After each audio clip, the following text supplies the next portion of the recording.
സ്നേഹാദരണീയരായ സത്യവിശ്വാസികളെ, സത്യവിശ്വാസിനികളെ, ജീവിതത്തിൻ്റെ സർവ്വമേഖലകളിലും സർവശക്തനും അളവറ്റ ദയാപരനുമായ അള്ളാഹുവിൻ്റെ കൽപ്പനാ നിർദ്ദേശങ്ങൾ ജീവിതത്തിലുടനീളം പാലിക്കണമെന്നുള്ള വസീയത്ത് സ്വന്തത്തെ മറക്കാതെ ഓരോ വിശ്വാസിനികളെയും ഓർമ്മപ്പെടുത്തുകയാണ്.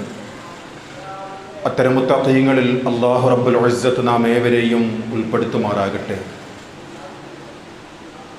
ലോകം മുഴുവനും ഫുട്ബോൾ മാമാങ്കത്തിൻ്റെ ഒരു ലഹരിയിലാണ്. 4 വർഷത്തെ കാത്തിരിപ്പിന് ശേഷം ഈ പകലിലായിരുന്നു അതിന് തുടക്കം കുറിച്ചത്. 48 രാജ്യങ്ങൾ അണിനിരക്കുന്ന ഈ ഫുട്ബോൾ മാമാങ്കത്തിൽ നമുക്കറിയാവുന്നതുപോലെ 39 ദിവസം നീണ്ടു നിൽക്കുകയാണ്. 3 രാജ്യങ്ങളിലായാണ് ആ മത്സരങ്ങൾ നടക്കുന്നത്. 104 മത്സരങ്ങളാണ്. ഇന്ത്യയിൽ അത് അനുബന്ധമായി ഒരു റഫർ പോലും ഇല്ലാതിരുന്നിട്ടും പല മത്സരങ്ങളിലും ഇന്ത്യയെക്കാളും ദുർബലമായ രാജ്യങ്ങൾ മത്സരിക്കുന്നുവെങ്കിലും സാമ്പത്തികമായും സായുധമായും ഒട്ടേറെ മുന്നിൽ നിൽക്കുന്ന നമ്മുടെ മഹത്തായ ഇന്ത്യ രാജ്യം ഇനിയും ഒരുപാട് അകലെയാണ്. എന്നാൽ പോലും ലോകം കാതോർത്ത് വച്ചിരിക്കുന്ന ആ ലഹരിയിൽ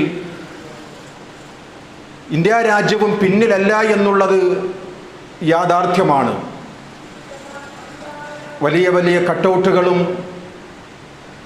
അവർ ഇഷ്ടപ്പെടുന്ന കളിക്കാരുടെയൊക്കെ വലിയ കമാനങ്ങളും നിറഞ്ഞു നിൽക്കുന്ന ലോകത്തിൻ്റെ കൂട്ടത്തിൽ തന്നെ നമ്മുടെ ഇന്ത്യ രാജ്യവും ഉൾപ്പെടുകയാണ്. എന്നാലും നമുക്ക് അഭിമാനിക്കാൻ ഒരു കാര്യമുണ്ട്. കണ്ണൂർ ജില്ലക്കാരനായ മുഹമ്മദ് ജംഷീദ് എന്ന് പറയുന്ന ഒരു സഹോദരനും ഖത്തറിന് വേണ്ടി കളിക്കുകയാണ്. ഏറ്റവും നീളം കൂടിയ ബാനർ പോലും ഇന്ത്യ രാജ്യത്തെ സംബന്ധിച്ചിടത്തോളം മലപ്പുറത്തെ വണ്ടൂരിലാണ്. നമ്മുടെ പ്രദേശവും അതിൽ ഒട്ടും പിന്നോക്കമല്ല എന്ന് സാരം. നമ്മുടെ ചുറ്റുപാടുകളിലും നാം കണ്ടുകൊണ്ടിരിക്കുകയാണ് നീളമേറിയ ബാനറുകളും കട്ടൗട്ടുകളും. ആർക്ക് വേണ്ടിയാണ് അവർ ആർത്ത് വിളിക്കുന്നതെന്നോ അവർക്ക് പോലും അറിയാത്ത ഒരു സാഹചര്യം. എന്തിനു വേണ്ടിയാണ് അവരുടെ സമ്പത്തും അവരുടെ ആരോഗ്യവും നഷ്ടപ്പെടുത്തുന്നു എന്നുള്ള ബോധ്യമോ ഇല്ലാത്ത ഒരു ലോകത്താണ് നാം ജീവിക്കുന്നത്. അവർ ഒരു ഫുട്ബോൾ മാനിയ പിടികൂടിയ ഒരു ലോകത്താണ് അവർ ജീവിക്കുന്നത്. അത് വേണ്ടെന്നല്ല ഈ പറയുന്നത്. വിശ്വാസികളെ സംബന്ധിച്ചിടത്തോളം ഏത് മത്സരമായിരുന്നാലും, അനുവദനീയമായ ഏത് മത്സരമായിരുന്നാലും വിശുദ്ധ ഖുർആൻ കൽപ്പിക്കുന്നത് പോലെ നമ്മുടെ ഇബാദത്തിന് തടസ്സമുണ്ടാകാതെ എല്ലാ അനുവദനീയമായ സ്പോർട്സിലും പങ്കെടുക്കാവുന്നതാണ്. അതിൽ പങ്കാളിത്തം ഉണ്ടാകേണ്ടതാണ്. അത് കായികക്ഷമതയ്ക്കും ശാരീരിക ക്ഷമതയ്ക്കും അനിവാര്യമാണ് എന്നുള്ളതിന് രണ്ടഭിപ്രായമില്ല. അതുപോലെ ഒരു ലഹരി വിരുദ്ധ തൂഫാൻ നമ്മുടെ കൊച്ചു കേരളത്തും നടന്നുകൊണ്ടിരിക്കുകയാണ്. നമ്മുടെ സർക്കാർ അതിനുവേണ്ടി എന്തെല്ലാം ചെയ്യാൻ സാധിക്കുമോ അതിൻ്റെ അങ്ങേ അറ്റം ചെയ്തുകൊണ്ടിരിക്കുകയാണ്. നമ്മുടെ ഒരു തലമുറയെ നശിപ്പിച്ചുകൊണ്ടിരിക്കുന്ന ലഹരിക്കെതിരെ കുടുംബ ബന്ധത്തെയും സ്വത്വബോധത്തെയും നശിപ്പിച്ചുകൊണ്ട് സ്വയം മറന്ന് അവൻ കുടുംബത്തെ നശിപ്പിച്ചുകൊണ്ടിരിക്കുന്നു, സമ്പത്തെ നശിപ്പിച്ചുകൊണ്ടിരിക്കുന്നു. സാമൂഹ്യ തിന്മയായി കാർന്നുകൊണ്ടിരിക്കുന്ന ഈ ലഹരിയെ തീർച്ചയായും അത് ഉന്മൂലനം ചെയ്യപ്പെടേണ്ടതാണ്. വളർന്നു വരുന്ന മക്കളിൽ നിന്നും അത് മാറ്റപ്പെടേണ്ടതാണ് എന്നുള്ള കാര്യത്തിൽ യാതൊരു തർക്കവുമില്ല. മനുഷ്യരായ നമ്മെ സംബന്ധിച്ചിടത്തോളം അതിൽ പങ്കാളികളാകേണ്ടത് അനിവാര്യമായ ഒരു കാര്യമാണ്. കാരണം മദ്യവും മയക്കുമരുന്നും തലമുറയുടെ ശോഭനമായ ഭാവിയെ നശിപ്പിച്ചുകൊണ്ടിരിക്കുകയാണ്. മാതാപിതാക്കളെ മറന്നുകൊണ്ട്, സഹോദരന്മാരെ മറന്നുകൊണ്ട്, കുടുംബജീവിതത്തിൻ്റെ ഗരിമയെ മറന്നുകൊണ്ട് അവർ തിന്മയുടെ എല്ലാ വാതായനങ്ങളും തുറന്നുകൊണ്ട് അവർ സമൂഹത്തെ ഗ്രസിച്ചുകൊണ്ടിരിക്കുന്ന, അവർ സമൂഹത്തിലെ നന്മയെ നശിപ്പിച്ചുകൊണ്ടിരിക്കുന്ന വിനാശകരമായ ഒരു വിപത്തിലേക്കാണ് നമ്മുടെ സമൂഹം പോയിക്കൊണ്ടിരിക്കുന്നത് എന്ന് നാം മനസ്സിലാക്കിക്കൊണ്ടിരിക്കുകയാണ്. അതുകൊണ്ട് തന്നെയാണ് നമ്മുടെ കൺകുളിർമയാകേണ്ട സന്താനങ്ങൾ, നമ്മുടെ മക്കൾ ഈ വിനാശത്തിൻ്റെയും എല്ലാവരുടെയും ശാപങ്ങളാൽ വിളിച്ചുകൊണ്ട് ഈ തിന്മയിലേക്ക് മുച്ചൂടും കയറിപ്പോകുന്ന ഒരവസ്ഥയിലാണ് നാം നമ്മുടെ ചുറ്റുപാടുകളിൽ കൂടി ജീവിക്കുന്നത്. ഇവിടെയാണ് വിശ്വാസികളെ സംബന്ധിച്ചിടത്തോളം ഇസ്ലാമിക പരിപ്രേക്ഷ്യത്തിൽ നിന്നുകൊണ്ട് നമ്മുടെ മക്കൾ, ഭാവി തലമുറയുടെ ഏറ്റവും വലിയ വാഗ്ദാനമായി വളരേണ്ട, നമ്മുടെ കൺകുളിർമയായി മുന്നോട്ട് വരേണ്ട നമ്മുടെ സന്താനങ്ങൾ, അവർക്ക് നാം നൽകുന്ന സതുപദേശങ്ങൾ. നമ്മുടെ മക്കളിൽ പലരും കലാലയങ്ങളിലാണ്, സ്കൂളിലാണ്, കോളേജുകളിലാണ്. അവരുടെ ജീവിതം ശോഭനമാകുവാൻ വേണ്ടി ഉയർന്ന തലത്തിൽ അവർ ജോലിക്കോ അല്ലെങ്കിൽ മറ്റേതെങ്കിലും സ്വകാര്യമായ സ്ഥാപനങ്ങളിലോ ഒരു സ്ഥിര വരുമാനം പ്രതീക്ഷിച്ചുകൊണ്ട് അവർ ജോലി നോക്കുകയാണ്, അല്ലെങ്കിൽ അതിനുവേണ്ടി വിദ്യാഭ്യാസം നുകരുകയാണ്. അവിടെ നിന്നുകൊണ്ടാണ് വിശ്വാസികളെ മാതാപിതാക്കൾ എന്നുള്ള നിലക്ക് ഇസ്ലാം പഠിപ്പിക്കുന്ന ചില കാര്യങ്ങളെക്കുറിച്ചുള്ള ചുരുങ്ങിയ രീതിയിലുള്ള ഒരു ഖുതുബയാണ് ഇന്ന് ഇൻഷാ അല്ലാഹ് നാം പ്രതീക്ഷിക്കുന്നത്. അള്ളാഹു വിശുദ്ധ ഖുർആനിലെ സൂറത്തുൽ കഹഫ് അതിലെ 46-ാമത്തെ ആയത്തിൽ മക്കളെക്കുറിച്ചുള്ള വിശാലമായ ഒരു സൗന്ദര്യ ബോധത്തെക്കുറിച്ച് നമുക്ക് പഠിപ്പിച്ചു തരികയാണ്.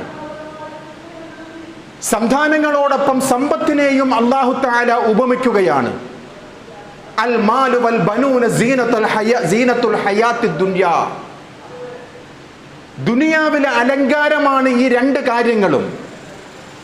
നമ്മുടെ സമ്പത്തും നമ്മുടെ മക്കളും നമ്മുടെ സ്വപ്നമാണ്, നമ്മുടെ തേട്ടമാണ്, നമ്മുടെ സൗന്ദര്യമാണ്. അതുകൊണ്ട് ഇസ്ലാമിക പരിപ്രേക്ഷ്യത്തിൽ അതിനെ സംബന്ധിച്ച് വിശുദ്ധ ഖുർആൻ പഠിപ്പിക്കുന്നത് അത് ദുനിയാവിൻ്റെ ഇഹപര ജീവിതത്തിലെ ഒരു അഴകാണ് എന്ന്. അല്ലാഹു റബ്ബുൽ ഇസ്സത്തിന്റെ ഇഷ്ടദാനങ്ങളാണ് എന്ന് വിശുദ്ധ ഖുർആനിലെ 42-ാം അധ്യായം സൂറത്ത് ശൂറ 49-50 രണ്ട് ആയത്തുകളിൽ കൂടി അള്ളാഹുവിൻ്റെ ഇഷ്ടദാനങ്ങൾ എന്നാണ് വിശുദ്ധ ഖുർആൻ പഠിപ്പിക്കുന്നത്. അള്ളാഹു പറയുകയാണ്, യഹബുലു മൻ യശാഉ ഇനാസ. അള്ളാഹു ഉദ്ദേശിക്കുന്നവർക്ക് പെൺമക്കളെ നൽകുകയാണ്. വഹബുലു മൻ യശാഉ ദുകൂർ. അവൻ ഉദ്ദേശിക്കുന്നവർക്ക് ആൺകുട്ടികളെയും നൽകുന്നു. അവൻ ഉദ്ദേശിക്കുന്നവർക്ക് സമ്മിശ്രമായ ആണും പെണ്ണും ഇടകലർന്ന് നൽകുന്നു. അവൻ ഉദ്ദേശിക്കുന്നവർക്ക് കുട്ടികളില്ലാതെ തന്നെ പരീക്ഷിക്കുകയാണ്, വന്യരാക്കുകയാണ്. ഇതെല്ലാം അള്ളാഹുവിൻ്റെ ഇഷ്ടത്തിൽപ്പെട്ടതാണ്. മനുഷ്യരായ നമ്മെ സംബന്ധിച്ചിടത്തോളം അതിനുവേണ്ടി പരിശ്രമിക്കുക എന്നുള്ളത് മാത്രമാണ് നമ്മിൽ കരണീയമായിട്ടുള്ളത്. ഒന്ന് തരുന്നതും രണ്ട് തരുന്നതും ആണും പെണ്ണും ചേർന്ന് തരുന്നതും ഒന്നുമില്ലാതെയാകുന്നതും അതെല്ലാം റബ്ബിൻ്റെ ഇഷ്ടദാനത്തിൽപ്പെട്ടതാണ്. അതിലൊരു ഖൈർ ഉണ്ടാകുമെന്നാണ് വിശുദ്ധ ഖുർആൻ നമുക്ക് പഠിപ്പിച്ചു തരുന്നത്. അതിനുവേണ്ടിയുള്ള പ്രാർത്ഥനകൾ നടത്തിയ പ്രവാചകന്മാരെ അള്ളാഹു നമുക്ക് പരിചയപ്പെടുത്തി തരികയാണ്. സൂറത്തു ആലി ഇമ്രാനിലെ 38-ാമത്തെ ആയത്തിൽ സക്കരിയ നബി അലൈഹിസ്സലാത്തു വസ്സലാമിന്റെ ഒരു പ്രാർത്ഥന കാണാം. റബ്ബി ഹബ്ലി മിൻ ലദുൻക ദുർരിയതൻ ത്വയ്യിബ ഇന്നക സമീഉദ് ദുആ. അല്ലാഹുവേ, നീ എല്ലാം കേൾക്കുന്നവനാണ്, നീ എല്ലാം അറിയുന്നവനാണ്. എനിക്ക് സ്വാലിഹായ ഒരു സന്താനത്തെ നൽകണം, അനന്തരാവകാശിയെ നീ നൽകണമെന്ന് പ്രാർത്ഥിക്കുന്നത് അള്ളാഹുവിൻ്റെ പ്രവാചകനായ സക്കരിയ നബി അലൈഹിസ്സലാത്തു വസ്സലാം. ഖലീലുള്ളയുടെയും പ്രാർത്ഥന മറ്റൊന്നായിരുന്നില്ല. സൂറത്തു സ്വാഫാത്തിലെ 100-ാമത്തെ ആയത്തിൽ റബ്ബി ഹബ്ലി മിനസ് സ്വാലിഹീൻ പ്രവാചകന്മാരുടെ ഒരു പ്രാർത്ഥനയാണ്. നിരാശ തോന്നുന്ന സമയത്ത് പോലും മഹാനായ സക്കരിയ നബി റബ്ബിനോട് പ്രാർത്ഥിച്ചിരുന്നതായി അള്ളാഹുവിൻ്റെ കലാമിൽ പറയുകയാണ്. റബ്ബി ഇന്നി വഹനൽ അദ്മു മിന്നി വഷ്തഅല റഅസു ശൈബാ. അള്ളാഹുവേ, എൻ്റെ എല്ലുകൾ ദുർബലമായിരിക്കുകയാണ്, എൻ്റെ തലയിലെ രോമങ്ങൾ ഇതാ നരബാധിച്ചിരിക്കുകയാണ്. എന്നാലും നിന്നോട് പ്രാർത്ഥിച്ചിട്ട് ഞാൻ നിരാശനാവുകയില്ല. വലം അകും ബിദുആഇക ബിദുആഇക റബ്ബി ശഖിയ്യ. നിന്നോട് പ്രാർത്ഥിക്കുന്നത് മൂലം ഞാൻ സൗഭാഗ്യം കെട്ടവനാകുന്നില്ല റബ്ബേ. ഞാൻ ഒരിക്കലും നിരാശനാവുകയില്ല. കാരണം എന്നെ സൃഷ്ടിച്ച നിന്നോട് ചോദിക്കുന്നത് തീർച്ചയായും നീ എനിക്ക് ഉത്തരം നൽകും എന്നുള്ള പ്രതീക്ഷയോടുകൂടിയാണ്. വകാനത് ഇംറാഅതി ആഖിറ, എൻ്റെ ഭാര്യയാകട്ടെ വന്യയാണ്. ഫഹബ്ലി മിൻ ലദുൻക വലിയ്യ, അതിനാൽ എന്നെ നീ ഒറ്റക്കാക്കരുത്. ഈ ദുനിയാവിൽ ഒരു അനന്തരാവകാശിയെ നൽകി എന്നെ നീ അനുഗ്രഹിക്കണമെന്ന് പ്രാർത്ഥിക്കുന്നത് മഹാനായ സക്കരിയ നബി അലൈഹിസ്സലാത്തു വസ്സലാം. മക്കൾക്ക് വേണ്ടിയുള്ള പ്രാർത്ഥനയും വിശുദ്ധ ഖുർആനിൽ പല പ്രവാചകന്മാരുടെയും പ്രാർത്ഥനകളായി നാം പഠിച്ചവരാണ്. റബ്ബി ജഅൽനി മുഖീമസ്സലാ, അല്ലാഹുവേ എന്നെ നീ നമസ്കാരം നിലനിർത്തുന്നവനാക്കി മാറ്റണം. ഖലീലുർ റഹ്മാന്റെ പ്രാർത്ഥനയാണ് ഇബ്രാഹിം നബി അലൈഹിസ്സലാത്തു വസ്സലാം. എന്നെ മാത്രമല്ല വമൻ ദുർരിയതി, എൻ്റെ മക്കളെയും നമസ്കാരം നിലനിർത്തുന്നവരായി നീ മാറ്റണം അല്ലാഹ്. റബ്ബനാ വതഖബ്ബൽ ദുആ, പ്രാർത്ഥനകൾ സ്വീകരിക്കുന്നവൻ നീയാണ് അല്ലാഹുവേ, അതുകൊണ്ട് ഈ പ്രാർത്ഥന നീ സ്വീകരിക്കണം. വിശ്വാസികളുടെ ഒരു പ്രാർത്ഥന, പ്രത്യേകിച്ച് 40 വയസ്സ് കഴിയുമ്പോൾ ഒരു വിശ്വാസിക്കുണ്ടാകേണ്ട ഒരു പ്രാർത്ഥനയായി വിശുദ്ധ ഖുർആൻ 46-ാം അധ്യായം സൂറത്തുൽ അഹ്ഖാഫിലെ 15-ാമത്തെ ആയത്തിൽ പറയുകയാണ്. 40-ാമത്തെ വയസ്സ് കഴിഞ്ഞാൽ അതിൻ്റെ സുർറ് റബ്ബിന് മാത്രമേ അറിയൂ, അല്ലാഹു അഅലം. ഏതായാലും 40 വയസ്സ് കഴിഞ്ഞാൽ ഒരു മനുഷ്യന്റെ പ്രാർത്ഥന ഇപ്രകാരമായിരിക്കണം. ദീർഘമായ ഒരു പ്രാർത്ഥന. സുലൈമാൻ നബി അലൈഹിസ്സലാത്തു വസ്സലാം പ്രാർത്ഥിച്ചിരുന്ന ഒരു പ്രാർത്ഥന. മാതാപിതാക്കൾക്ക് വേണ്ടിയും നന്മ ചെയ്യുവാനുള്ള പ്രചോദനത്തിന് വേണ്ടിയും ശേഷം ഒരു വിശ്വാസി പ്രാർത്ഥിക്കേണ്ടത് വഅസ്ലിഹ് ലീ ഫീ ദുർരിയതി, അല്ലാഹുവേ എൻ്റെ സന്തതികളിൽ നീ എനിക്ക് നന്മ നൽകണമേ. പ്രാർത്ഥിക്കണം സഹോദരങ്ങളെ. നമ്മുടെ മക്കൾ നമുക്ക് കൺകുളിർമയാകുന്നതോടൊപ്പം അവരിൽ നിന്നും നന്മകൾ പ്രതീക്ഷിക്കുകയാണ്. പ്രാർത്ഥനകൾ കൊണ്ടുള്ള നന്മ, ദുനിയാവിലെ ഹസനാത്തുകൾ കൊണ്ടുള്ള നന്മ, പരലോകത്തെ ഹസനാത്തുകൾ കൊണ്ടുള്ള, അതിനു വേണ്ടിയെല്ലാം റബ്ബിനോട് ദുആ ചെയ്ത ഒരു പ്രാർത്ഥനയാണ് സുലൈമാൻ നബിയുടെയും ഓരോ വിശ്വാസിയുടെയും. എൻ്റെ സന്തതികളിൽ എനിക്ക് നീ നന്മ നൽകണമേ റബ്ബേ.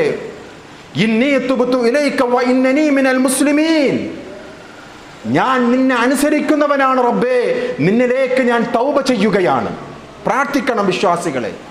പ്രത്യേകിച്ച് 40 കഴിയുമ്പോഴുള്ള ഒരു പ്രാർത്ഥനയാണ്.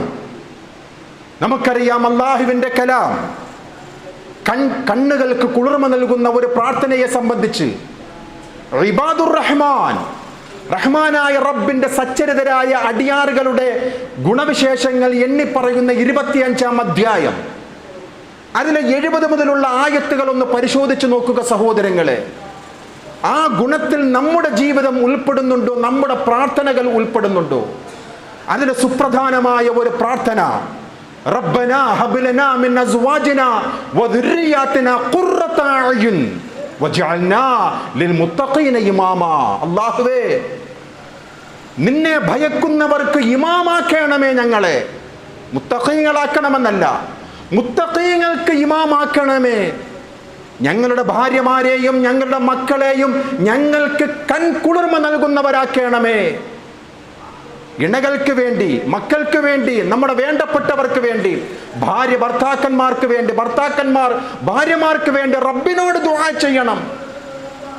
ഇന്ന് കുടുംബകലഹം ചുറ്റുപാടും കണ്ടുകൊണ്ടിരിക്കുന്ന ഈ വേളയിൽ, മക്കൾ ഉപകാരപ്പെടാത്ത ഈ വേളയിൽ, മക്കൾ നമ്മുടെ രീതി അനുസരിച്ചുകൊണ്ട് ദീനി ദഅവത്തിന്റെ അല്ലെങ്കിൽ ദീനി മഹത്തായ തൗഹീദിന്റെ ആ പ്രവിശാലമായ ആ ഒരു തലത്തിലേക്ക് വരാത്തതിൻ്റെ പേരിൽ പ്രയാസപ്പെടുന്ന എത്രയോ മാതാപിതാക്കളെ നമുക്ക് ചുറ്റുപാടും കാണുവാൻ സാധിക്കുന്നു. മാതാപിതാക്കൾ നല്ല മുവഹ്ഹിദീങ്ങളാണ്. കയർ വെട്ടിപ്പോകുന്ന നമ്മുടെ മക്കൾ, അനുസരണയില്ലാതെ പോകുന്ന നമ്മുടെ മക്കൾ, അവർക്ക് വേണ്ടിയുള്ള പ്രാർത്ഥനയാണ് വിശുദ്ധ ഖുർആൻ നമുക്ക് പഠിപ്പിച്ചു തരുന്നത്. പ്രവാചകന്മാരുടെ പ്രാർത്ഥനയാണ്, സച്ചരിതരായ റബ്ബിന്റെ അടിയാറുകളുടെ പ്രാർത്ഥനയാണ്. ഹബ്ലനാ മിൻ അസ്വാജിനാ വദുർരിയാതിനാ ഖുർറത അയുൻ, കൺകുളിർമ നൽകുന്ന മക്കളും ഭാര്യയും ഭർത്താക്കന്മാരും ആക്കണമേ എന്ന് നാം പ്രാർത്ഥിക്കണം. അല്ലാഹുമ്മ ഹഫള് അബ്നാഅനാ. അല്ലാഹുവിന്റെ പ്രവാചകർ സ്വല്ലല്ലാഹു അലൈഹി വസല്ലം തങ്ങൾ മക്കൾക്ക് വേണ്ടി പ്രാർത്ഥിക്കുവാൻ നമ്മോട് കൽപ്പിച്ചിട്ടുണ്ട്. അല്ലാഹുമ്മ ഹഫള് അബ്നാഅനാ വശബാബനാ മിൻ കുല്ലി സൂഇൻ വആഫാത്തിൽ മുഹദ്ദിറാത്തി വൽ മുസ്കിറാത്ത്. അല്ലാഹുവേ, ഞങ്ങളുടെ മക്കളെയും ഞങ്ങളുടെ യുവതലമുറയെയും എല്ലാ കെടുതികളിൽ നിന്നും, എല്ലാ മയക്കുമരുന്നുകളിൽ നിന്നും, എല്ലാ ലഹരി പദാർത്ഥങ്ങളിൽ നിന്നും നീ കാത്തു രക്ഷിക്കണമേ എന്നുള്ള പ്രാർത്ഥനയാണ് വിശ്വാസികളെ നമുക്ക് വേണ്ടത്. അതാണ് വിശുദ്ധ ഖുർആൻ നമുക്ക് പഠിപ്പിച്ചു തരുന്നത്. മക്കൾക്ക് നാം നൽകേണ്ട ഉപദേശം അത് മദ്രസയിൽ നിന്ന് മാത്രം കിട്ടുന്ന അമൂല്യമായ ഒരു സ്വത്തല്ല എന്ന് നാം മനസ്സിലാക്കണം. മക്കൾക്ക് ആദ്യമായി നൽകുന്ന പാഠമെന്ന് പറയുന്നത് മാതാക്കളുടെ മടിത്തട്ടാണ്. പിതാവിൽ നിന്ന് ആ മക്കൾക്ക് കിട്ടണം പ്രാഥമികമായിട്ടുള്ള ആ അദബ്. മഹാനായ ഖലീഫ ഉമർ ഇബ്നുൽ ഖത്താബ് റളിയല്ലാഹു അൻഹുവിന്റെ അടുക്കൽ മകനെ കുറിച്ചുള്ള പരാതിയുമായി ഒരു പിതാവ് വന്നു പറഞ്ഞത് നാം കേട്ടിരിക്കും. പലവരും നാം മനസ്സിലാക്കിയ ഒരു സംഭവമാണ്. മക്കളെ മര്യാദ പഠിപ്പിക്കുന്ന തർബിയത്തുൽ ഔലാദ്, അതുമായി ബന്ധപ്പെട്ടുകൊണ്ട് ചരിത്ര ഗ്രന്ഥങ്ങളിലൊക്കെ ഇടം പിടിച്ച ഒരു സംഭവമാണിത്. ഖലീഫയുടെ അടുക്കൽ മകനെ കുറിച്ചുള്ള പരാതി പറയുന്ന ആ പിതാവ് മകനെ ശാസിച്ചുകൊണ്ട് ഖലീഫ ഉമർ റളിയല്ലാഹു തആല അൻഹു പറയുമ്പോൾ മകൻ ഖലീഫയോട് ചോദിക്കുന്ന ഒരു ചോദ്യമുണ്ട്. യാ അമീറൽ മുഅ്മിനീൻ, അലൈസ ലിൽ വലദി ഹുഖൂഖ അലാ അബീഹി? പിതാവിന് എന്തെങ്കിലും ബാധ്യതയുണ്ടോ മക്കളുടെ കാര്യത്തിൽ? ചോദിക്കുകയാണ് ആ മകൻ അമീറുൽ മുഅ്മിനീനോട് റളിയല്ലാഹു അൻഹു. അതേ എന്ന് മറുപടി പറയുന്ന അമീറുൽ മുഅ്മിനീനോട്, മഹാനായ അമീറുൽ മുഅ്മിനീൻ റളിയല്ലാഹു തആല അൻഹുവിനോട് ആ മകൻ പറയുകയാണ്, ഫമാഹിയ, എന്തൊക്കെയാണ് അമീറുൽ മുഅ്മിനീൻ? റളിയല്ലാഹു തആല എന്ന് പറയുകയാണ്, നിന്റെ ഉമ്മയെ സംസ്കരിക്കുക, അത് നിന്റെ പിതാവിന്റെ ബാധ്യതയാണ്. മക്കൾക്ക് നല്ല പേരിടുക, അത് പിതാവിന്റെ ബാധ്യതയാണ്. വിശുദ്ധ ഖുർആനിൽ നിന്നും അക്ഷരങ്ങൾ പഠിപ്പിക്കുക, അത് പിതാവിന്റെ ബാധ്യതയാണ്. കേട്ട മകൻ അമീറുൽ മുഅ്മിനീനോട് പറയുന്ന മറുപടി, ഇന്ന അബീ ലം യഫ്അൽ ശൈഅൻ മിൻ ദാലിക്. ഇതിൽ ഒന്നുപോലും എൻ്റെ പിതാവിൽ നിന്നും ഞാൻ അനുഭവിച്ചിട്ടില്ല അമീറുൽ മുഅ്മിനീൻ. വലം യുഅല്ലിംനി മിനൽ കിതാബി ഹർഫൻ വാഹിദ. വിശുദ്ധ ഖുർആനിൽ നിന്നും ഒരു അക്ഷരം പോലും ഈ പിതാവ് എന്നെ പഠിപ്പിക്കാത്തയാളാ. കേൾക്കുമ്പോഴേക്കും കണ്ണുകൾ ചുവന്നുകൊണ്ട് ശാസിക്കുന്ന അമീറുൽ മുഅ്മിനീനെയാണ് ചരിത്രം നമുക്ക് പഠിപ്പിച്ചു തരുന്നത്. പിതാവിനോട് പറയുന്ന ഖലീഫ, നീയാണ് അനുസരണക്കേട് കാണിച്ചത്. ആ വാപ്പയോട് ശാസിക്കുകയാണ്. നാളെ പരലോകത്ത് നിന്നെയായിരിക്കും ആദ്യം ചോദ്യം ചെയ്യുക മകന്റെ കാര്യത്തിൽ. എന്തുകൊണ്ട്? പ്രാഥമിക പാഠം പോലും പിതാവിൽ നിന്നും, ഖുർആന്റെ അക്ഷരങ്ങളുടെ വെളിച്ചം പിതാവിൽ നിന്നും പഠിക്കേണ്ട ഈ മകൻ നിന്നിൽ നിന്നും ഒന്നും ലഭ്യമല്ല എന്ന് പറയുമ്പോൾ ഇതിന്റെ ഉത്തരവാദിത്വം നിനക്കാണ് എന്ന് ശാസനാരൂപത്തിൽ പറയുന്ന അമീറുൽ മുഅ്മിനീൻ ഉമർ ഇബ്നുൽ ഖത്താബ് റളിയല്ലാഹു അൻഹു. അതുകൊണ്ടാണ് പ്രവാചകർ സ്വല്ലല്ലാഹു അലൈഹി വസല്ലം തങ്ങൾ പറയുന്ന ഒരു ഹദീസ് സ്വഹീഹുൽ ബുഖാരിയും മുസ്ലിമും, കുല്ലു മൗലൂദിൻ യൂലദു അലൽ ഫിത്ര. എല്ലാ കുട്ടികളും ജനിക്കുന്നത് ശുദ്ധമായ പ്രകൃതിയോടുകൂടിയാണ്, തൗഹീദിന്റെ പ്രതലത്തിലോടുകൂടിയാണ് എല്ലാ കുട്ടികളും ജീവിക്കുക, ജനിച്ചു വീഴുക ഭൂമിയിൽ. ഫഅബവാഹു യുഹവ്വിദാനിഹി ഔ യുനസ്സറാനിഹി ഔ യുമജ്ജസാനിഹി വയുശർരികാനിഹി. അവനെ മുശ്രിക്കാക്കുന്നതും അവനെ യഹൂദിയാക്കുന്നതും അവനെ ക്രിസ്ത്യാനിയാക്കുന്നതും അവനെ തീ ആരാധകനാക്കുന്നതും അവൻ്റെ മാതാപിതാക്കളാണ്, പ്രത്യേകിച്ച് അവൻ്റെ പിതാവാണ് എന്ന് റസൂലുള്ളാഹി സ്വല്ലല്ലാഹു അലൈഹി വസല്ലം തങ്ങൾ നമ്മെ പഠിപ്പിക്കുകയാണ്. നോക്കൂ സഹോദരങ്ങളെ, നമ്മളൊക്കെ ചുറ്റുപാടുകളും സോഷ്യൽ മീഡിയകളിൽ കൂടി കണ്ടുകൊണ്ടിരിക്കുകയാണ്, കേട്ടുകൊണ്ടിരിക്കുകയാണ്. ഒരുപക്ഷെ നമുക്ക് തന്നെ അനുഭവമുണ്ട് പലരിൽ നിന്നും. കള്ളം പറയുവാൻ മക്കളോട് പ്രേരിപ്പിക്കുന്ന മാതാവ്, പിതാവ്. വീട്ടിലേക്ക് അന്വേഷിച്ചു വന്നാൽ വാപ്പ ഇല്ല എന്ന് വാപ്പ തന്നെ പറഞ്ഞു കൊടുക്കുകയാണ് മക്കളോട്. ചെറുതിലെ പഠിപ്പിച്ചു കൊടുക്കുകയാണ് കള്ളം പറയുക അത്ര ഒരു വലിയ ഒരു കാര്യമല്ല. പിതാവിൽ നിന്നും പഠിക്കുകയാണ്, മാതാവിൽ നിന്നും പഠിക്കുകയാണ്. പുകവലി അരുതേ എന്ന് പറയുന്ന പിതാവ് അത് ആസ്വദിക്കുവാൻ വേണ്ടി കടകളിലേക്ക് ചെന്ന് വിടുന്നത് മക്കളെയാണ് എന്നുള്ളത് വലിയ അത്ഭുതമുള്ള കാര്യമല്ല. അപ്പോൾ ഒരു വിശ്വാസിയെ സംബന്ധിച്ചിടത്തോളം പ്രാഥമിക പാഠം പഠിപ്പിച്ചു കൊടുക്കേണ്ടത് അവന്റെ പിതാവാണ്, അവന്റെ മാതാവാണ്. അതുകൊണ്ടാണ് ഇബ്നുൽ ഖയ്യിം റഹ്മഹുല്ലാഹ് വിശുദ്ധ ഖുർആനിലെ 2 ആയത്തുകളെ വിശദീകരിച്ചുകൊണ്ട് യാ അയ്യുഹല്ലദീന ആമനൂ ഖൂ അൻഫുസകും വഅഹ്ലീകും നാറാ സൂറത്തു തഹരീമിലെ 6-ാമത്തെ ആയത്ത്, വവസ്വൈനൽ ഇൻസാന ബിവാലിദൈഹി ഹുസ്നാ സൂറത്തു അൻകബൂത്തിലെ 8-ാമത്തെ ആയത്ത്. ഇത് മാതാപിതാക്കളും മക്കളും തമ്മിലുള്ള ബന്ധത്തിന്റെ ഊഷ്മളത വിവരിക്കുന്ന 2 വചനങ്ങളാണ്. ഈ ആയത്തിനെ വിശദീകരിച്ചുകൊണ്ട് ഇബ്നുൽ ഖയ്യിം റഹ്മഹുല്ലാഹ് വിശ്വാസികളെ ഉണർത്തുകയാണ്. ഇന്നല്ലാഹു സുബ്ഹാനഹു വ തആല ലയസ്അലൽ വാലിദ അൻ വലദിഹി യൗമൽ ഖിയാമത്തി ഖബ്ല അൻ യസ്അലൽ വലദ അൻ വാലിദിഹി. പരലോകത്ത് മകനോട് ചോദിക്കുന്നതിന് മുമ്പ് പിതാവായ നിന്നോട് റബ്ബ് തആല ചോദിക്കുമെന്നാണ് മകന്റെ കാര്യത്തിൽ നിന്റെ ദുനിയാവിൽ വെച്ചുകൊണ്ടുള്ള ഇടപെടലുകൾ എങ്ങനെയായിരുന്നു.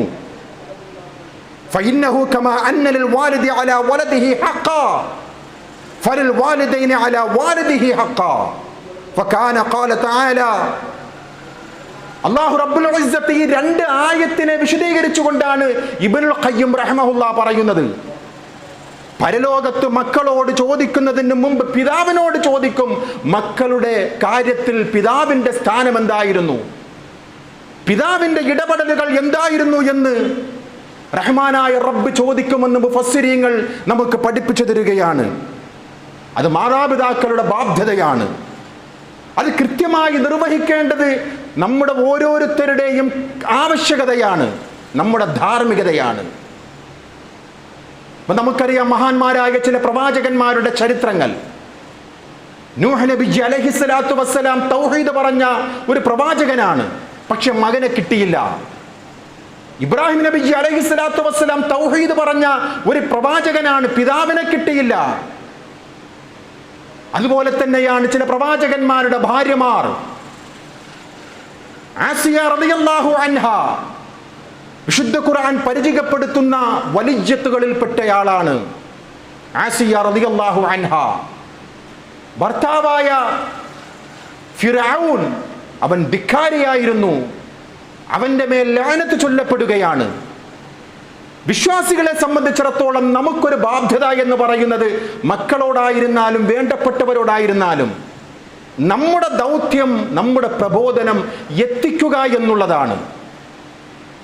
അതാണ് പ്രവാചകർ സ്വല്ലല്ലാഹു അലൈഹി വസല്ലം തങ്ങൾ നമുക്ക് പഠിപ്പിച്ചു തന്നത്. ഇത് എത്തിയവർ എത്താത്തവർക്ക് എത്തിച്ചു കൊടുക്കട്ടെ എന്നുള്ള ഹജ്ജത്തുൽ വിദാഇൽ വെച്ചുകൊണ്ടുള്ള പ്രവാചകന്റെ പ്രബോധനം ഉൾക്കൊണ്ടവരാണ്. അത് മക്കളോടും മാതാപിതാക്കളോടും വേണ്ടപ്പെട്ടവരോടും ഓരോ വിശ്വാസിനികളുടെ കടമയാണ് എന്ന് നാം മനസ്സിലാക്കുക. അള്ളാഹുവിനെ കുറിച്ചുള്ള ഒരു ബോധമാണ് മക്കൾക്ക് ആദ്യമായി നാം നൽകേണ്ടത്. മഹാനായ റസൂലുള്ളാഹി സ്വല്ലല്ലാഹു അലൈഹി വസല്ലം തങ്ങൾ പറയുകയാണ്, ഇഫ്തഹു അലാ സുബിയാനിക്കും, നിങ്ങളുടെ മക്കൾക്ക് ആദ്യമായി നിങ്ങൾ നൽകേണ്ട ഇൽമ് എന്ന് പറയുന്നത്, ആദ്യമായി മക്കൾക്ക് നാം നൽകേണ്ട ഇൽമ്, അറിവ് എന്ന് പറയുന്നത് അവ്വല കലിമത്തിൻ ബിലാ ഇലാഹ ഇല്ലല്ലാഹ്, ലാ ഇലാഹ ഇല്ലല്ലാഹയാണ്. തൗഹീദാണ് ആദ്യമായി മക്കളെ കേൾപ്പിക്കേണ്ടത്, മക്കളെ പഠിപ്പിക്കേണ്ടത്. കാരണം വലഖിനൂഹും ഇൻദൽ മൗത്ത് ലാ ഇലാഹ ഇല്ലല്ലാഹ്, മരണത്തിന്റെ അവസാന സമയത്ത് പോലും ആ ലാ ഇലാഹ ഇല്ലല്ലാഹയാണ് അവന് ഉപകാരപ്പെടുക. ഫഇന്നഹു മൻ കാന അവ്വല കലാമിഹി ലാ ഇലാഹ ഇല്ലല്ലാഹ്, ഒരു വിശ്വാസിയുടെ ആദ്യത്തെ കലിമത്തും ലാ ഇലാഹ ഇല്ലല്ലാഹ്, വആഖിറ കലാമിഹി ലാ ഇലാഹ ഇല്ലല്ലാഹ്, തൗഹീദാണ്. വിശുദ്ധ ഖുർആനിലെ ചില പ്രവാചകന്മാരുടെ ചരിത്രം നമുക്ക് സുപരിചിതമാണ്. സൂറത്ത് ബഖറയിൽ മഹാനായ യഅഖൂബ് നബി അലൈഹിസ്സലാത്തു വസ്സലാം, ഇബ്രാഹിം നബി അലൈഹിസ്സലാത്തു വസ്സലാം അവരുടെയൊക്കെ മരണസമയങ്ങളിൽ മക്കളെയെല്ലാം വിളിച്ചുകൊണ്ട് സ്വത്ത് വീതം വയ്ക്കുന്നതിനെ കുറിച്ചുള്ള ചർച്ചയല്ല.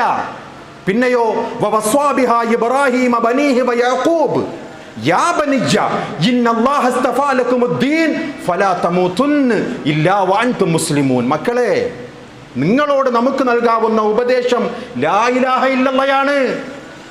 തൗഹീദിലല്ലാതെ നിങ്ങൾ മരിച്ചു പോകരുത്, മുവഹിദീങ്ങളായിട്ടാണ് നിങ്ങൾ മരിക്കേണ്ടത് എന്ന് മഹാന്മാരായിട്ടുള്ള അമ്പിയാക്കന്മാർ അവരുടെ മരണസമയത്ത് പോലും മക്കളോട് ഉപദേശിച്ചിരുന്നതായ ഖുർആൻ.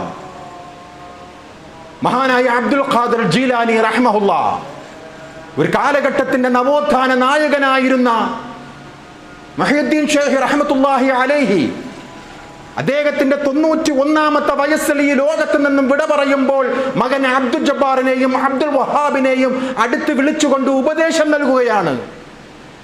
നേരത്തെ സൂചിപ്പിച്ചതുപോലെ സ്വത്ത് വീതം വയ്ക്കുന്നതിനെ കുറിച്ചല്ല,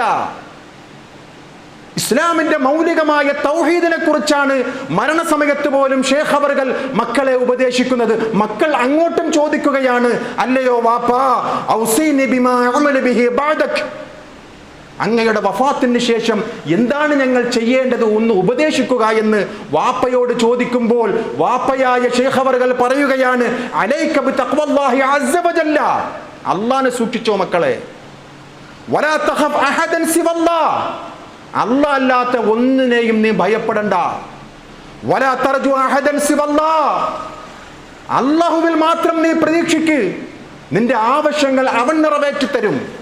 റബ്ബിനോട് പ്രാർത്ഥിച്ചോ, സൃഷ്ടികളിൽ കൂടിയുള്ളതാണോ അവൻ വഴി നടത്തും, അവൻ എത്തിക്കും നിനക്ക്. നിന്റെ ആവശ്യങ്ങൾ അവരിൽ കൂടിയുള്ളതാണെങ്കിൽ അള്ളാഹു വഴി നടത്തും. നീ പ്രാർത്ഥിക്കേണ്ടതും പ്രതീക്ഷ അർപ്പിക്കേണ്ടതും റബ്ബിനോടാണ്. വക്കീലുൽ ഹവായിജി ഇലല്ലാഹി അസ്സ വജൽ, നിന്റെ ആവശ്യങ്ങളെല്ലാം നിന്റെ ഹാജത്തുകളെല്ലാം അള്ളാഹുവിൽ സമർപ്പിക്കൂ മക്കളെ. ولا تعتمد إلا عليه واطلبها جميعا منه تعالى ولا تثق بأحد سوى الله. ശുദ്ധമായ തൗഹീദ് പഠിപ്പിച്ചു കൊടുക്കുകയാണ് ഷെയ്ഖ് അവർകൾ. എപ്പോൾ? മരണസമയത്ത് പോലും അള്ളാഹിനോട് മാത്രമേ പ്രാർത്ഥിക്കാവൂ, അവനിലല്ലാതെ ഒന്നിനെയും നിങ്ങൾ പ്രതീക്ഷ അർപ്പിക്കരുത്, റബ്ബിൽ മാത്രം തവക്കുലാക്കണം എന്ന് പഠിപ്പിച്ച മഹാനായ ഷെയ്ഖ് അവർകളെ പോലും ഇന്നത്തെ സമൂഹം ഷെയ്ഖിനോട് അഭയം തേടുകയാണ്. അതാണ് ഇസ്ലാമിന്റെ പരിപ്രേക്ഷ്യത്തിൽ നിന്നുകൊണ്ട് ഈ വിഷയം നാം മനസ്സിലാക്കുമ്പോൾ ഷെയ്ഖ് അവറുകളുടെ അവസാനത്തെ മൊഴി പോലും ലാ ഇലാഹ ഇല്ലല്ലാഹയാണ്, തൗഹീദാണ്. ജീവിതത്തിൽ ഒരാളെയും നീ പ്രതീക്ഷിക്കല്ല, റബ്ബിലുള്ള തവക്കുൽ നീ മുറുകെ പിടിച്ചോ, ഖുർആനും സുന്നത്തും നീ അതിന്റെ അടിത്തറയാക്കൂ മോനെ എന്ന് പഠിപ്പിച്ച മഹാനായ ഷെയ്ഖ് അവറുകളെ തന്നെ വിളിച്ചു തേടി പ്രാർത്ഥിച്ചു കൊണ്ടിരിക്കുന്ന ഇന്നത്തെ ആൾക്കാരുടെ ദയനീയമായ കാഴ്ചകൾ നാം കണ്ടുകൊണ്ടും കേട്ടുകൊണ്ടും ഇരിക്കുകയാണ്. വല്ലേ നിലത്തിനും എന്നെ വിളിപ്പോർക്ക് വായ്കൂടാ ഉത്തരം ചെയ്യും ഞാൻ എന്നോവർ ഷെയ്ഖ് പറഞ്ഞതല്ല. ഷെയ്ഖിന്റെ പേരിൽ ഷെയ്ഖ് വഫാത്തായി 500 വർഷങ്ങൾ കഴിഞ്ഞു. ഏതോ അഡ്രസ്സില്ലാത്തവർ, അഡ്രസ്സുള്ള ആയിക്കൊള്ളട്ടെ ആരായിക്കൊള്ളട്ടെ, അവരെഴുതി വെച്ചതാണ്, ഷെയ്ഖ് അവറുകൾ പറഞ്ഞതല്ല. എന്നെ നിങ്ങൾ വിളിച്ചോളൂ, ഞാൻ ഉത്തരം നൽകാം എന്ന് ഷെയ്ഖ് അവറുകൾ പറഞ്ഞിട്ടില്ല.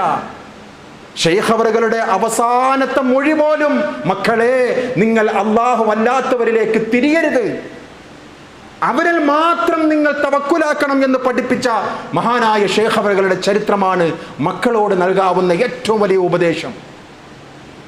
7 വയസ്സായ ഇബ്നു അബ്ബാസ് റളിയല്ലാഹു അൻഹുമാ, നാം കഴിഞ്ഞ ഖുതുബകളിൽ ചർച്ച ചെയ്തതാണ്. 7 വയസ്സാണ് ഇബ്നു അബ്ബാസ് റളിയല്ലാഹു അൻഹുമാ. റസൂലുള്ളാഹി സ്വല്ലല്ലാഹു അലൈഹി വസല്ലം തങ്ങൾ ആ സമയത്തും പഠിപ്പിച്ചു കൊടുക്കുന്നത് തൗഹീദാണ്, തൗഹീദാണ്, തൗഹീദാണ്. അറിയുക മോനെ, എപ്പോഴായി പറയുന്നത്? 7 വയസ്സിലാണ്. അബ്ദുല്ലാഹി ഇബ്നു അബ്ബാസ് റളിയല്ലാഹു അൻഹുമാ 7 വയസ്സ്, ആ പ്രായത്തിൽ പോലും അള്ളാഹിനെ കുറിച്ചുള്ള ആ ഖുദ്റത്തിനെ പഠിപ്പിച്ചു കൊടുക്കുകയാണ്. മോനെ, ലോകം മുഴുവനും നിനക്കെതിരായി വന്നാലും അള്ളാഹ് നിന്റെ കൂടെയുണ്ട് എങ്കിൽ നീ വിജയിക്കും മോനെ. അള്ളാഹു നിന്റെ കൂടെയില്ലെങ്കിൽ ലോകം മുഴുവനും നിന്റെ കൂടെയുണ്ടെങ്കിൽ നീ വിജയിക്കില്ല മോനെ എന്ന് മഹാനായ പ്രവാചകർ സ്വല്ലല്ലാഹു അലൈഹി വസല്ലം തങ്ങൾ പഠിപ്പിച്ചു കൊടുക്കുകയാണ്. അതാണ് പരിശുദ്ധ ദീനുൽ ഇസ്ലാമിന്റെ അടിത്തറ. അല്ലാഹുവിന്റെ റസൂൽ സ്വല്ലല്ലാഹു അലൈഹി വസല്ലം തങ്ങൾ പഠിപ്പിക്കുകയാണ് 7 വയസ്സായ ഇബ്നു അബ്ബാസ് റളിയല്ലാഹു അൻഹുവിനോട്, അറിയുക മോനെ, നീ അല്ലാഹുവിൽ സമർപ്പിക്കണം. ഇസ്തഅദിൻ ബില്ലാഹ്, ചോദിക്കുകയാണെങ്കിൽ നീ അള്ളാഹിനോട് ചോദിക്ക്, അഭയം തേടുകയാണെങ്കിൽ നീ അള്ളാഹുവിനോട് അഭയം തേടൂ എന്ന് മഹാനായ പ്രവാചകർ സ്വല്ലല്ലാഹു അലൈഹി വസല്ലം ഇത്തഖില്ലാഹ് ഹൈസുമാ കുൻത്. നീ എവിടെയായിരുന്നാലും നീ അള്ളാഹുവിനെ സൂക്ഷിക്കൂ എന്ന് വിശുദ്ധ ഖുർആനിലെ ആയത്തുകൾ മക്കളെ പഠിപ്പിച്ചു കൊടുക്കണം. മോനെ, എത്ര രഹസ്യമായ സങ്കേതമായിരുന്നാലും അവിടങ്ങളിൽ നീ രഹസ്യമായി ചെയ്തത് പരലോകത്ത് അല്ല കൊണ്ടുവരും മോനെ എന്ന് മക്കളോട് ഉപദേശിക്കേണ്ടത് മാതാപിതാക്കളുടെ ബാധ്യതയാണ്. അള്ളാഹിനെ കുറിച്ചുള്ള ആ ബോധവും ബോധ്യവുമാണ് കുട്ടികളിൽ വളർന്നു വരേണ്ട ഏറ്റവും വലിയ തൗഹീദ്. അതാണ് പഠിപ്പിച്ചു കൊടുക്കേണ്ടത്. ഭൗതികമായിട്ടുള്ള വിദ്യാഭ്യാസം വേണ്ട എന്നല്ല ഈ പറയുന്നത്. ആ വിദ്യാഭ്യാസത്തിൻ്റെ കൂടെ ഏറ്റവും മൗലികമായ തൗഹീദിൻ്റെ പാഠങ്ങൾ പഠിപ്പിച്ചു കൊടുക്കണം. അത് സ്കൂൾ വിദ്യാഭ്യാസം കഴിഞ്ഞാലും മദ്രസ വിദ്യാഭ്യാസം കഴിഞ്ഞാലും അതിനുള്ള സംവിധാനങ്ങൾ നമ്മുടെ ചുറ്റുപാടുകളിലുമുണ്ട്. നമ്മുടെ അൽ ഫുർഖാൻ മദ്രസയിലുണ്ട് എല്ലാ ഞായറാഴ്ചയും ഉച്ചയ്ക്ക് 2:30 മണിക്ക്. അതിനുവേണ്ടിയുള്ള ഒരു ഇടപെടൽ മാതാപിതാക്കൾ എന്നുള്ള നിലയിൽ നമ്മുടെ ഭാഗത്ത് നിന്നുണ്ടാകണം. അങ്ങനെ വളർന്നു വരുന്ന മക്കൾ നമുക്ക് ഉപകാരപ്പെടും. റബ്ബിനോട് നമുക്ക് വേണ്ടി ശഫാഅത്ത് നൽകും. റബ്ബിനോട് നമുക്ക് വേണ്ടി പ്രാർത്ഥിക്കും. നമ്മുടെ ജനാസയുടെ പിന്നിൽ നിന്നുകൊണ്ട് നമുക്ക് വേണ്ടി നമസ്കരിക്കുന്ന മക്കളായി മാറുവാൻ നാം പ്രാർത്ഥിക്കുക. റബ്ബനാ ഹബ് ലനാ മിൻ അസ്വാജിനാ വദുർരിയാതിനാ ഖുർറത അയുൻ വജഅൽനാ ലിൽ മുത്തഖീന ഇമാമാ. മക്കളും പ്രാർത്ഥിക്കണം, റബ്ബന റഹംഹുമാ കമാ റബ്ബഉനാ സുഗാറാ. ചെറുപ്പത്തിലേ ഞങ്ങളെ പോറ്റു വളർത്തിയതുപോലെ അല്ലാഹുവേ നീ രണ്ടുപേർക്കും നീ കരുണ ചെയ്യണമേ എന്ന് നാം മക്കൾക്ക് വേണ്ടിയും പ്രാർത്ഥിക്കുക. അത്തരം മുത്തഖീങ്ങളിൽ അല്ലാഹു റബ്ബുൽ ഇസ്സത്ത് നാം ഏവരെയും ഉൾപ്പെടുത്തുമാറാകട്ടെ.